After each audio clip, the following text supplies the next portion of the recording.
Mi nombre es Carlos Rincón y le voy a hablar acerca de la responsabilidad civil y los tipos de obligaciones que fueron los temas de la última evaluación vista en clase. La responsabilidad civil es la especial circunstancia en la que una persona está sujeta a una sanción de tipo económico, donde esta sanción tiene que ver con la reparación del daño, entendiendo esto último como el fin en realidad de la responsabilidad civil. Los elementos de la responsabilidad civil son 4.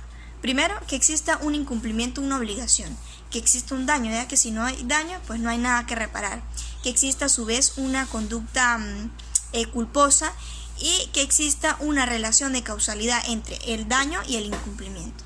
También vamos a hablar acerca de la responsabilidad civil extracontractual y la contractual, donde la contractual es aquella que se da por consecuencia del incumplimiento de una obligación preestablecido por las partes, mientras que la extracontractual es aquella que se da por por la realización de un hecho ilícito que transgreda un derecho o un interés jurídico de otra persona. Podríamos decir ahora que en el tema de los daños, hay daños que pueden ser exigibles y otros que no. Primero que todo, los daños se consideran como tales cuando son determinables, es decir, que se le puede determinar tanto la extensión del mismo como si son traducidos en términos económicos. También si no ha sido reparado anteriormente y si transgrede un derecho o un interés de otra persona.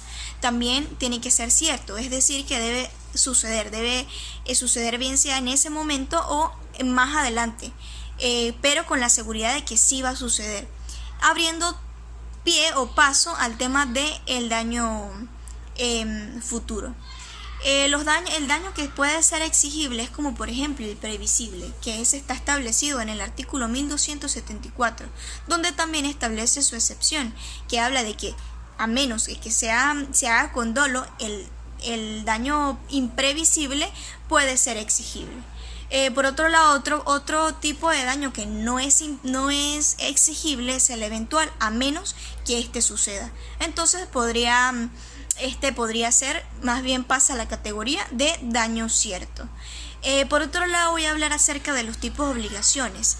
Están las obligaciones puras y simples y a términos de distancia, y las puras y simples son aquellas que puedan ser exigibles, el cumplimiento de la obligación inmediatamente. Esto está establecido en el artículo 1212, mientras que a términos de distancia es necesario que estas ocurran en un futuro para que puedan ser exigibles su cumplimiento. Por otro lado, tenemos aquellas que según la pluralidad de sujetos, que en esta categoría encontramos las obligaciones mancomunadas y las obligaciones solidarias. Las mancomunadas son aquellas en las que existen una pluralidad de sujetos, pero cada uno de ellos les corresponde una cuota de la totalidad de la prestación, mientras que en las solidarias cada uno de los sujetos, bien sea deudor o acreedor, le corresponde la totalidad del monto o de la prestación en sí. A cada uno les corresponde. Por otro lado, tenemos según la pluralidad de objetos, que entre estos tenemos las conjuntivas, que son aquellos en los que existe una pluralidad de objetos y por lo tanto una pluralidad de prestaciones que el deudor debe cumplir con cada una de ellas para poder liberarse de la obligación. Las alternativas son aquellas que existen varios objetos o varias prestaciones, pero el deudor puede decidir si pagar con una cosa o con otra. Y las facultativas, que como su nombre lo indica, a pesar de que haya un solo objeto que sea un solo objeto de la prestación o una sola prestación, el deudor puede escoger si paga con esta prestación o si la sustituye por otra de igual valor.